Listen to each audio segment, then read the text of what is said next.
Je suis expert comptable à Dubaï et vous savez quoi? La moitié des gens qui vivent ici vivent en réalité en France. Ils le savent même pas. On va clarifier tout ça. Pour la petite présentation, moi, je suis Maïté, je suis expert comptable, je viens du Pays Basque et ça fait maintenant 6 ans que j'habite à Dubaï. Pourquoi tout le monde parle de partir aujourd'hui en 2025? Alors, on va être honnête, c'est pas une mode, c'est pas du storytelling Instagram, c'est un vrai symptôme. Aujourd'hui, en France, les entrepreneurs sont freinés par le système.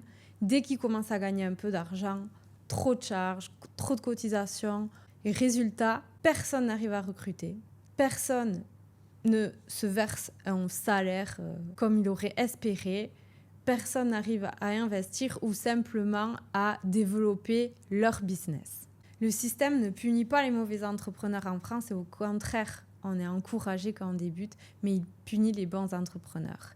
Et au bout d'un moment, les entrepreneurs veulent simplement respirer, construire, accélérer et c'est précisément pour ça que Dubaï attire.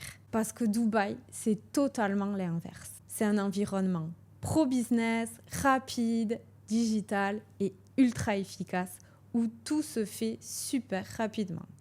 Les taxes sont compréhensibles et surtout, elles ne pèsent pas sur votre rentabilité. À Dubaï, quand vous travaillez, vous voyez vraiment la différence sur votre compte et ça change des vies. Maintenant, le problème, c'est que beaucoup arrivent à Dubaï en mélangeant les notions et c'est là que ça devient dangereux. Donc, on va clarifier ça maintenant. Les deux notions qui prêtent à confusion, c'est celle de résidence administrative et résidence fiscale. Souvent, les personnes confondent les deux et ça les met en danger fiscalement en France. Ce petit document, c'est l'Emirates ID et ça, c'est l'administratif. Ça fait de vous un résident aux Émirats, mais simplement sur le papier. Ça ne dit absolument rien sur votre résidence fiscale. Et ça maintenant, ça, c'est toute la vérité. C'est elle qui va en dire beaucoup sur vous et c'est elle qui va définir votre fiscalité.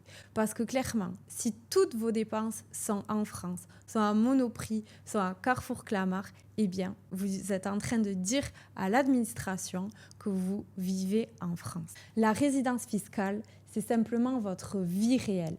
C'est pas vos papiers, c'est pas vos intentions. Et c'est certainement pas vous qui décidez.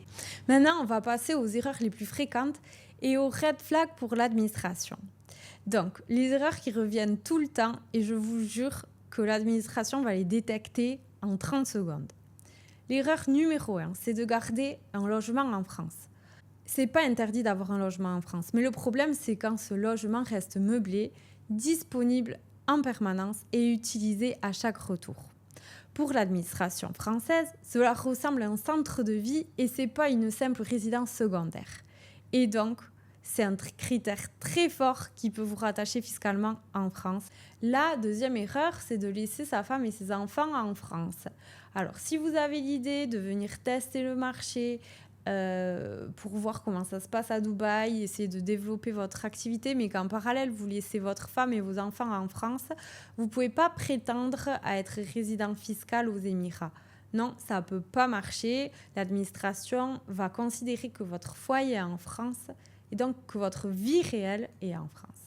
La troisième erreur super fréquente, c'est comme je vous le disais, c'est la banque et la carte bancaire française qui est ultra utilisée. Si 80% de vos dépenses sont en France, pas besoin d'en dire plus, vous êtes résident fiscal français. Et ce que l'administration regarde le plus, ça va être où vous payez vos dépenses quotidiennes, où vous vivez réellement jour après jour, quel compte bancaire sert à quoi, et d'où aussi proviennent vos rentrées d'argent.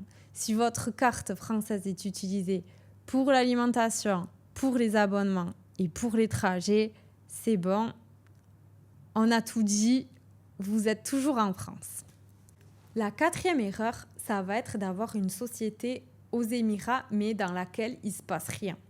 Vous avez une licence, un visa à Dubaï et pour les autorités, c'est un vrai red flag.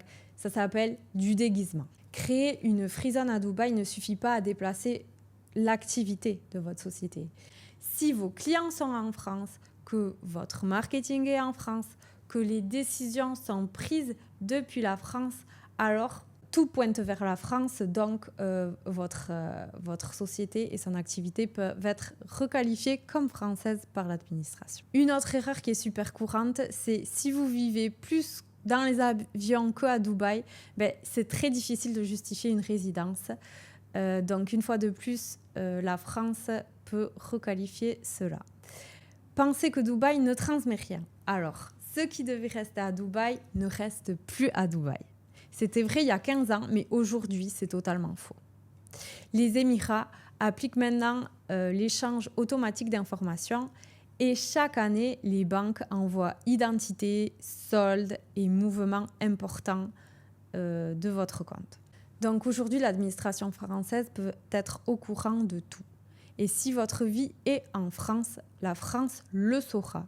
Et si votre structure est bancale, elle le verra directement, croyez-moi. L'erreur numéro 7, c'est croire qu'on peut être résident à Dubaï juste parce qu'on l'a décidé. Donc ça, je lui ai dit tout à l'heure, mais non.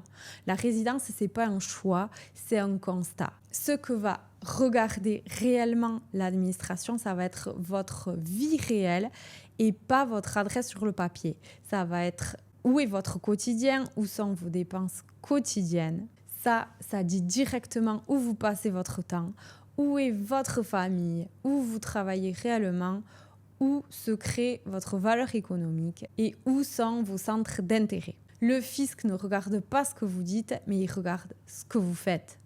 Alors maintenant, comment devenir résident fiscal aux Émirats? Et pour de vrai, La réponse va tenir en 4 piliers et ils doivent être vraiment cohérents ensemble. Le premier pilier, ça va être d'avoir une présence réelle aux Émirats.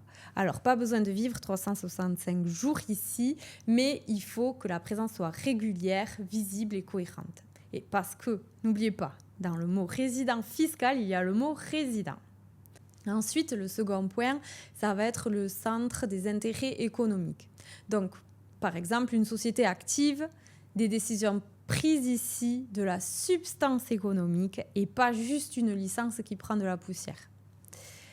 Ensuite, troisième point, le centre des intérêts vitaux. Donc, qu'est-ce que ça veut dire ? Ça va vouloir dire avoir un logement, avoir votre routine et des dépenses ou des relations professionnelles ici. La résidence, ce n'est pas une case à cocher. C'est une histoire qu'il faut savoir raconter avec des faits. Si elle est cohérente, elle tient. Mais si elle est bancale, attention. Quitter la France, ça peut être une opportunité immense et ça l'a été pour beaucoup de personnes et j'en fais partie.